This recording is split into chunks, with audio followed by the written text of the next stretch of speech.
நீங்கள் போய் அமைச்சர்களை சேர்ந்த உடனே திமுகவுடன் கூட்டணி முறிந்து விட்டதாகத்தானே அர்த்தம் அப்படின்னு அவர் சொன்னார். அப்போ நான் என்ன பதில் சொன்னேன்னு இப்போ விளக்குனேன். நேற்று அந்த நேரத்தில் என்ன சொன்னேன், அதை பாஸ்ட் டென்ஸில் கடந்த காலத்தில் என்ன சொன்னேன், அதாவது மே 9ஆம் தேதி, மே 10ஆம் தேதி, மே 11ஆம் தேதி, அதுதான் ரொம்ப குருஷியலான ஒரு பீரியட். அந்த நேரத்தில் நாங்கள் 9ஆம் தேதி 8ஆம் தேதிக்கு இடதுசாரிகள் முடிவெடுத்தாங்க, 9ஆம் தேதி நாங்கள் முடிவெடுத்தோம். அந்த அந்த அந்த இடைவெளியவே பெரிய தாமதம் மாதிரி போட்டு குழப்பினாங்க. அப்படி ஒரு தாமதமே இல்லை. அது அறிவித்த பிறகு நாங்கள் வெளியிருந்து தான் ஆதரவு தான் சொன்னோம். அதுதான் உண்மை. அந்த நிலைப்பாட்டை நாங்கள் எடுத்தோம். தாவேக்க தரப்பில் நீங்கள் ஏன் வெளியிலிருந்து ஆதரவு தரணும் அப்படிங்கிறத ஒரு தோழமையோட சுட்டி காட்டினாங்க. நீங்களே வாங்க, இது அமைச்சராக நீங்களே வாங்கலை, முதலமைச்சருக்கு கூட அதில் ஒரு விருப்பம் இருக்குது, உடன்பாடு இருக்குது அப்படின்னு அவங்க தரப்பில் சொன்னாங்க. அதுக்கு நான் உடன்படலை. ஆனால் எங்கள் கட்சி ஒரு கட்டத்துக்கு மேலே நாம் அமைச்சர்கள் இடம்பெறது ஒன்றும் தப்பு இல்லை அப்படின்னு ஒரு முடிவு எடுத்தோம். அதை 20ஆம் தேதி 21ஆம் தேதி தான் நான் அறிவிக்கிறேன். 10ஆம் தேதி நாங்கள் 9ஆம் தேதி அவங்களுக்கு ஆதரவு தெரிவிக்கிறோம். 21ஆம் தேதி தான் அமைச்சரவை சேர்ற முடிவு எடுக்கிறோம். அந்த காலகட்டத்தில் நான் சொன்னது, எங்களுக்கு திமுக உறவு நாங்கள் ஒன்றும் துண்டிச்சிக்கல அப்படின்னு நான் சொன்னேன். அந்த நட்பு தொடர்கிறதுன்னு சொன்னேன், அந்த உறவு தொடர்கிறதுன்னு சொன்னேன். அதில் என்ன தப்பு இருக்குன்னு எனக்கு தெரியல. அப்போ நீங்கள் இங்கே போய் ஷிஃப்ட் ஆகிட்டீங்களே. நாங்கள் ஷிஃப்ட் ஆனால் என்ன, ஷிஃப்ட் ஆனதுனால உடனே ஒரு கூட்டணி முறிஞ்சு போச்சுன்னு அர்த்தம், உடனே ஒரு கூட்டணி உருவாயிருச்சுன்னு அர்த்தம் இல்லை. எந்த நேரத்தில் வேணால் கூட நம்ம வித்ட்ரா பண்ணுறதுக்கான வாய்ப்பு இருக்குது. அந்த மாதிரியான சூழலில் ஒரு கருத்தை நான்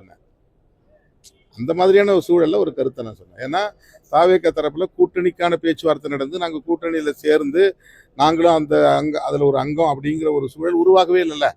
நான் சொல்றது மறுபடியும் அதையே சொல்கிறேன். நீ இன்னும் இப்போ போய் குழப்பிடாதீங்க, மறுபடியும் இப்படி பேசினாங்க.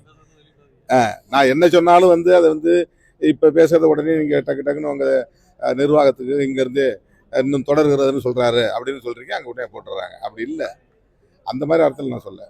விருதுகள் வழங்கும் விழாவில் நான் என்ன சொன்னேன்னா, நாங்கள் அதிகாரபூர்வமாக இங்கே ஒரு கூட்டணியில் சேர்ந்ததாகவும் சொல்லவில்லை, அதிகாரபூர்வமாக அந்த கூட்டணியை நாங்கள் முறித்து கொண்டதாகவும் சொல்லவில்லை. அப்படி ஒரு நிலையில் திமுக தன்னுடைய செயல்பாட்டின் மூலம் விடுதலை சிறுத்தைகள் கட்சி திமுக கூட்டணியில் இல்லை என்று உணர்த்தி விட்டது அப்படின்னு சொன்னேன். இதில் என்ன தவறு இருக்குன்னு எனக்கு புரியல. எங்கள் கட்சியில் இருக்கக்கூடிய ஒரு மேனாள் சட்டமன்ற உறுப்பினரை திராவிட முன்னேற்ற கழகத்தில் இணைத்த நிகழ்வை மனதில் வைத்து கொண்டு நான் சொன்னேன். நாங்கள் அவங்களோட ஒரு பகச்சிகளை, சண்டை போட்டுகளை, தமிழ்நாட்டில் ஏற்பட்ட அரசியல் நெருக்கடியின் காரணமாக ஒரு ஆட்சி அமைய வேண்டும், குடியரசுத் தலைவர் ஆட்சி வந்துவிடக்கூடாது என்பதற்காக காங்கிரஸ் எடுத்த முடிவு, இடதுசாரிகள் எடுத்த முடிவு, அவங்கெல்லாம் எடுத்து ஒரு 5 நாட்கள் 6 நாட்கள் கழித்து நாங்கள் ஒரு முடிவு எடுக்கிறோம். அவ்வளோதான். அப்போ காங்கிரஸ் நாங்கள் கூட்டணி மாறிட்டோம் அப்படின்னு சொல்லிட்டாங்க. ரைட், அது அவங்களுடைய நிலைப்பாடு. இடதுசாரிகள் நாங்கள் வெளியிலிருந்து ஆதரவு தருவோம், ஆனால் எந்த கூட்டணியும் நாங்கள் முடிவு பண்ணல அப்படின்னு சொல்கிறாங்க. எந்த கூட்டணியிலும் இல்லை அப்படிங்கிறதையும் அவங்க சொல்கிறாங்க. இப்போ நாங்கள் என்ன சொன்னோம்னா, நாங்களும் அப்படி தான் சொன்னோம். என்ன சொன்னோம்னா, நாங்கள் ஆதரவு தெரிவிச்சுக்கிறோம், கூட்டணியில் அமைச்சர்களை சேரலன்னோம். இப்போ அந்த நேரத்தில் இருந்து எங்கள் மனநிலைன்னு ஒன்று இருக்குல்ல, அந்த 10 நாளில் எங்கள் மனநிலை ஒன்று இருக்குல்ல, எங்களுக்கான உளவியல் இருக்குல்ல. அப்போ எந்த கமிட்மெண்ட்டும் கிடையாது இல்லை தாவேக்காவோட. ஜஸ்ட் நாங்கள் ஒரு ஆதரவு தானே தெரிவித்தோம். 21ஆம் தேதி தான் நாங்கள் அமைச்சரவை சேர்றோம். அமைச்சரவை சேர்ந்த உடனே எல்லாமே மாறி போச்சுன்னு அர்த்தம் கிடையாது இல்லை. அப்போ அந்த நேரத்தில் என்ன கேட்குறாங்க, ஏன் ஒரு கூட்டணி முறிஞ்சது அப்படின்னு தான் சொல்லணும். என்ன இருக்குது, இன்னொரு கூட்டணியில் இருந்தால் இன்னொருத்தரோட நட்பாக இருக்கக்கூடாதா? இந்த கூட்டணியில் இருந்தால் இன்னொருத்தரோட உறவாக இருக்கக்கூடாதா? அது என்ன தமிழ்நாட்டில் மட்டும் அந்த மாதிரி ஒரு அருவருப்பான அரசியல்? வட இந்திய மாநிலங்கள் அப்படி கிடையாது. பாஜகவோட கூட்டணியில் இருக்கிறவங்க காங்கிரஸோட நட்பாக தானே இருக்கிறாங்க. காங்கிரஸில் கூட்டணியில் இருக்கிறவங்க பாஜகவோட நட்பாக தானே இருக்கிறாங்க. நாடாளுமன்றத்துக்குள்ள சண்டை போட்டுக்கிறவங்க வெளியில் லாபியில் கை கொடுத்து ஒன்றா சேர்ந்து உட்கார்ந்து தானே காஃபி டீ சாப்பிட்றாங்க. மைய மண்டபத்தில் ஒன்றா கட்டி பிடிச்சி தானே விளையாடுறாங்க. ஏன் அந்த நாகரிகம் தமிழ்நாட்டுக்குள்ளே வரக்கூடாது? அந்த பொருளில் ஏன் சொல்லக்கூடாது? அந்த பொருளில் ஏன் அதை புரிஞ்சு கொள்ளக்கூடாது? இங்கே என்னன்னா, ஒன்று இங்கே இரு, இல்லைன்னா அங்கே இரு அப்படின்னு ஒரு அரசியல் இங்கே நீண்ட காலமாக இருந்துட்டு இருக்கு. அதிமுக இருக்கிறவங்க திமுகவில் இருக்கிற யாரையும் பார்க்கக்கூடாது, சிரிக்கக்கூடாது, ஃபோட்டோ எடுத்துக்கூடாது. திமுகவில் இருக்கிறவங்க யாரும் அதிமுக பக்கத்தில் நிற்கக்கூடாது. அது ஒரு டிவியில் வந்துச்சுனாக்கா ஐயோ போயிடும் அப்படிங்கிற ஒரு இந்த அநாகரிகத்திலிருந்து தான் இந்த பிரச்சனை என்னுடைய பிரச்சனையை புரிந்து கொள்ளாமல் குழம்புறாங்க. எனக்கு நாங்கள் திமுக விட்ட கூட்டணியில் இருந்த அந்த எலெக்ஷன் முடிஞ்ச அந்த நேரத்தில் அவங்ககிட்ட எல்லாத்தையும் நாங்கள் சொல்லிட்டு பர்மிஷன் வாங்கிட்டு வரல. அதுக்கு பொருள் என்னன்னா, நட்பா இருக்கிறோம், தோழமையா இருக்கிறோம், அந்த உறவு இருக்கு அப்படிங்கிற அடிப்படையில் இந்த மாதிரி நாங்கள் வந்து முடிவெடுத்திருக்கிறோம், அப்டேட் பண்றோம். ஒரு தகவலை ஒரு இன்ஃபர்மேஷனா கொடுக்குறோம், ஒரு தகவலா தெரிவிக்கிறோம். அதுல என்ன தப்பு இருக்குது? நாங்க இந்த மாதிரி இடதுசாரிகள் எடுத்த முடியும் நாங்களும் எடுத்திருக்கிறோம், நாங்க அவங்கள சப்போர்ட் பண்ண போறோம், சப்போர்ட் பண்ணுங்க, அதனால ஒன்றும் தப்பு இல்லைன்னு சொன்னாங்க. அது மாதிரி அமைச்சர்கள் இடம்பெற போறோம் அப்படின்னு சொல்றதுக்கு முயற்சி பண்ணோம். அவர் முன்னாள் முதல்வரை தொடர்பு கொள்ள முடியல.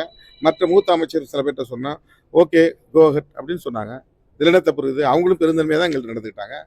நாங்களும் வந்து இந்த முடிவை எடுத்துட்டோங்கிறத தோழமையா சொன்னோம். இந்த தோழமை தொடர்கிறதுன்னு சொல்றதுல என்ன குழப்பம் இருக்குன்னு எனக்கு தெரியல.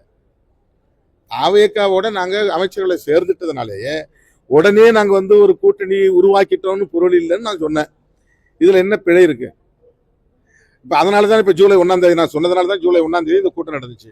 அந்த கூட்டத்தில் இன்னும் வந்து ஒரு கூட்டணி முடிவாகல, ஒரு கூட்டணியின் பெயர் அறிவிக்கப்படல, நாங்கெல்லாம் கூட்டணியா இருக்கிறோங்கிறது அறிவிக்கப்படல, அந்த கூட்டத்தில் இடதுசாரி கட்சியில் வந்து பங்கேற்கல. அப்ப கூட்டணி உருவாயிடுச்சா? அப்படி அர்த்தம் இல்ல. யாரு? அது அவருடைய பார்வைங்க. அது நீங்க சொன்னதுல இருந்து அவர் பதில் சொல்றாரு. நான் சொன்ன விளக்கத்தை அவர் முழுமையா கேட்டிருக்க வாய்ப்பு இல்லை. நீங்க வந்து எல்லாத்தையும் முன்ன பின்ன விட்டுட்டு டக்குன்னு ஒரு கேள்வி கேட்பீங்க. அந்த கேள்விக்கு அவர் பதில் சொல்லியிருப்பாரு. இப்போதைக்கு விடுதலை சிறுத்தையோட அது நீங்களே யூகம் பண்ணீங்க.